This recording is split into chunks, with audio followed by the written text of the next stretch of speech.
Hello students in this video हम exercise 10.5 से question number 2 solve करेंगे।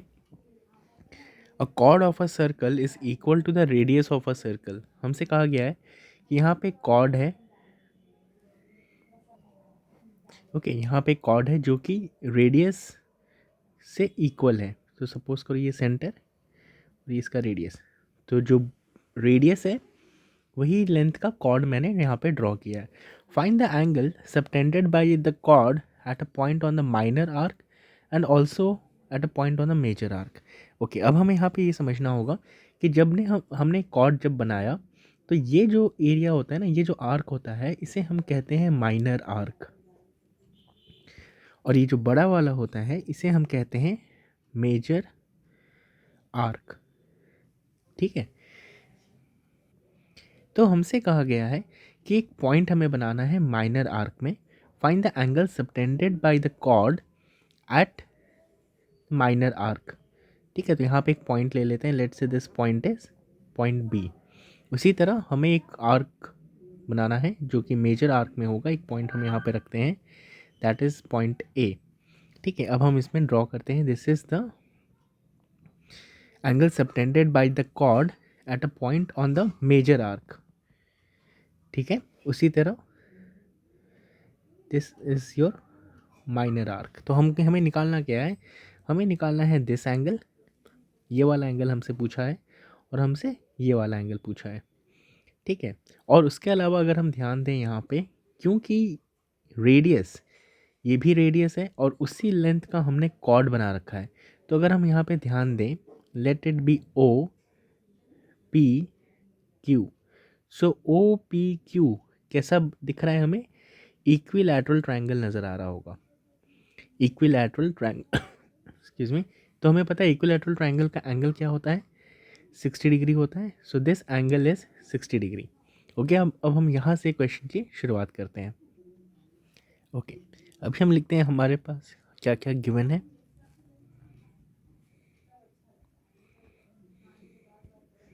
Given is P Q equals to O P.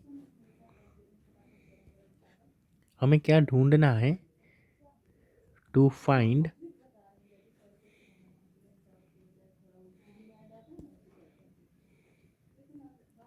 Angle on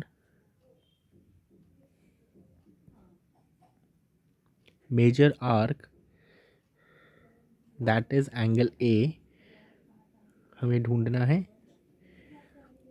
and angle on minor arc, that is angle B हमें find out करना है। I hope question अच्छे से समझ में आ गया होगा और मेजर एंगल माइनर एंगल भी पता चल गया होगा। देखो, मैं फिर से एक बार यहाँ पे एक्सप्लेन करता हूँ, ध्यान से सुनो। देखो, ये जो है ना पी क्यू जो है, दिस इज़ द कॉर्ड। ठीक है, अगर मैं यहाँ पे जस्ट फॉर अ रेफरेंस अगर मैं ये सब चीज़ें हटा दूँ, ठीक है, तो जो रेड लाइन दिख रहा है ना, that is the chord. And इस रेड लाइन ने मेजर आर्क पे यहाँ पे एक एंगल को सबटेंड किया है। ठीक है, उसी तरह रेड कॉर्ड पे ध्यान दो, पी क्यू पे ध्यान दो, उसने माइनर आर्क पे कौन सा एंगल सबटेंड किया है? एंगल बी सबटेंड किया है। ठीक है, तो इसका मतलब होता है find the angle subtended by the chord at a point on the minor arc, मतलब ये वाला आर्क। ठीक है, जो कि पॉइंट बी पे है। उसी तरह at a point on major arc, जो ए है और ये क्या है? This is the major arc. Clear है? आई होप अच्छे से समझ में आ गया होगा। ओके, हम शुरुआत करते हैं यहाँ से। हमें मालूम है P Q equals to O P equals to O Q. Okay, and this is nothing but your 60 degree, because यहाँ पे रीज़न लिख लेते हैं, triangle P O Q is an equilateral triangle.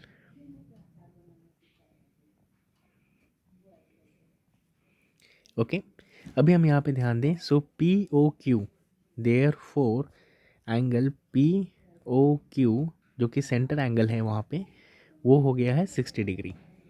ठीक है, अब हमने थियरम 10.8 पढ़ा था कि ये जो एंगल होता है, this angle is always double. Okay, this angle is always double. किसका डबल होता है? कि वो पॉइंट जो कि सर्कल पे बना हुआ है और उस पर एक एंगल सबटेंड किया गया है, जैसे पॉइंट ए। मतलब कि ये 60 है ना, तो इसका आंसर 30 आना चाहिए। क्लियर है? बट उसे हमें प्रूफ करके यहाँ पे दिखाना होगा। Okay, there four angle P O Q is twice of angle PAQ. This is by theorem 10.8। अच्छा, एक चीज़ ध्यान रखना, यहाँ पे हमें पूरा थियरम लिखना पड़ता है, ठीक है, to get the full marks. अगर तुम थियरम 10.8 लिख के आओगे तो मार्क्स कटेंगे। मैंने यहाँ सिर्फ रेफरेंस के लिए 10.8 लिखा है, otherwise you have to write down the entire theorem. ठीक है, पिछले वाले समय मैंने पूरा थियरम लिखा था, so you can copy it down from that. Okay, आगे बढ़ते हैं।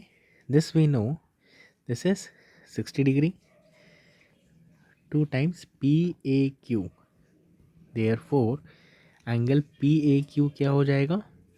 2 नीचे आ जाएगा,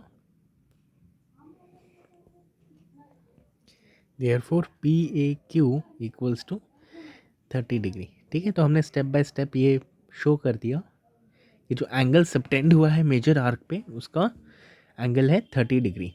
ठीक है, उसी तरह अब हमें क्या फाइंड आउट करना है? एंगल बी फाइंड आउट करना है। अच्छा, एंगल बी फाइंड आउट करते वक्त हमें थोड़ा सावधान रहना है और समझना है इन चीज़ों को।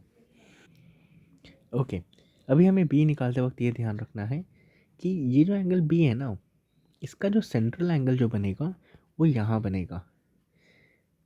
वो कहाँ बनेगा? This will be the central angle for angle B. ठीक है, देखो, जैसे कि पी क्यू है ना, पी क्यू ये बड़ा है, मेजर आर्क है ना, तो मेजर आर्क ने ये कॉर्ड के थ्रू जब सबटेंड किया एंगल, तो बड़ा है मेजर आर्क है ये, तो एंगल भी बड़ा ही बनने वाला है। ठीक है, तो ये जो एंगल ओ है ना, ये मेजर एंगल जो है मेजर आर्क का, वो सेंट्रल एंगल होगा एंगल बी का।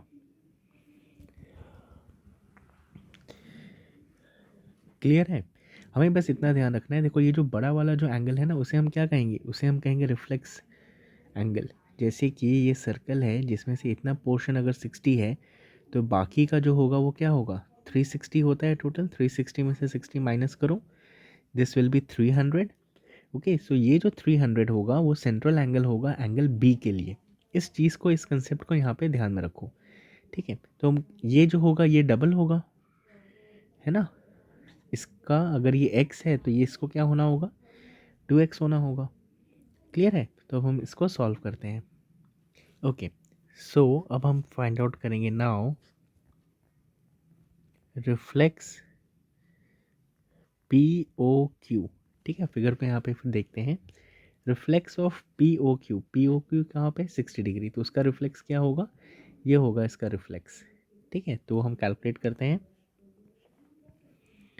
Equals to 360 minus 60 degree, that is 300 degree. ठीक है, now reflex P O Q will be double of P B Q. ठीक है, फिगर देखो, पी ओ क्यू कैसा होगा? P O Q will be twice of P B Q. ठीक है, so this is 300,